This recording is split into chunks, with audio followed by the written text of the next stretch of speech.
পৃথিবীতে এমন একটা গ্রাম আছে যেখানকার মানুষ একসাথে দুইটা ধর্মে বিশ্বাস করে আর প্রতিদিন সকালে তাদের ঘুম ভাঙে হিমালয় দেখে। So let's welcome the one and only Khandruk village.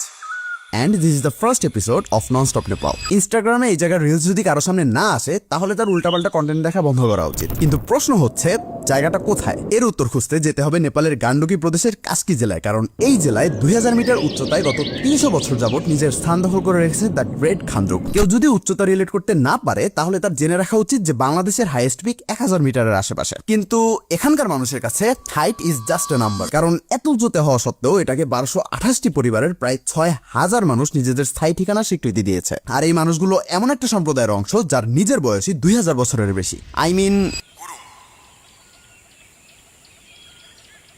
Gurung সম্প্রদায়ের মোটামুটি সবাই হিন্দু আর বৌদ্ধ দুই ধর্মে বিশ্বাস করে। একজন মানুষের দুই ধর্ম বিশ্বাসের ব্যাপারটা শুনে অবাক হওয়া অস্বাভাবিক কিছুই না, কিন্তু নেপালে এই ব্যাপারটা একদমই স্বাভাবিক। যেমন স্বাভাবিক প্রত্যেকটা ঘরের সামনে একটা বিশেষ ধরনের সাপের ছবি লাগানো। তারা বিশ্বাস করে এই সাপ যদি তাদের উপর নারাজ হয় তাহলে এর প্রভাব ওদের পরিবারের উপর পড়বে। অন্যদিকে এমন একটা জায়গায় লোকালদের মেইন ইনকাম সোর্স হবে ট্যুরিজম। এটা আলাদা করে বলে দিতে হয় না, কারণ ওয়ার্ল্ডের one of the most popular trek ABC এখান থেকে শুরু হয়। এই গ্রামে ট্যুরিজমের শুরুটা হয়েছিল আজ থেকে প্রায় 50 বছর আগে। ওই সময় যারা এবিসি ট্র্যাকে যেত তাদের জন্য এটা ছিল একটা রেস্ট পয়েন্ট। মজার ব্যাপার হচ্ছে তখন এখানে থাকতে খরচ হতো মাত্র 5 রুপি। অর্ধ শতাব্দী ঘুরে সেই 5 রুপির হোটেলে থাকতে আমাদের গুনতে হয়েছে 2000 নেপালি রুপি। অবশ্য গ্রামের সবচেয়ে সুন্দর ভিউ আর খাবার দাবার সহ হোটেল হিলটপ লজের বাংলাদেশি টাকায় মাত্র 1600 টাকার প্যাকেজকে এখনো অসম্ভব বলেই মনে হয়।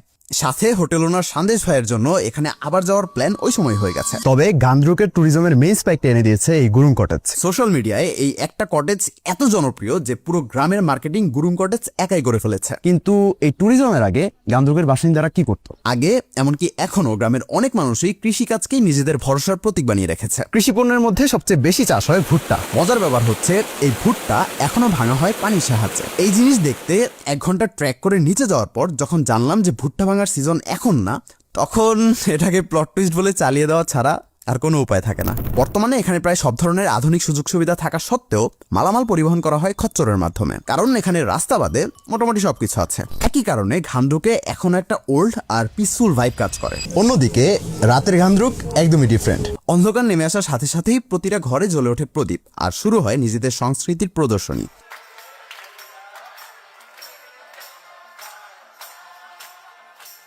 গুরুংরা 2000 বছর ধরে নিজেদের সংস্কৃতিকে কিভাবে বাঁচিয়ে রেখেছে তার উত্তর হয়তো আর বলে দিতে হবে না। একই সাথে অন্যদের মতন আমাকেও হারিয়ে ফেলতে না চাইলে কি করতে হবে তাও আশা করি বলে দিতে হবে না।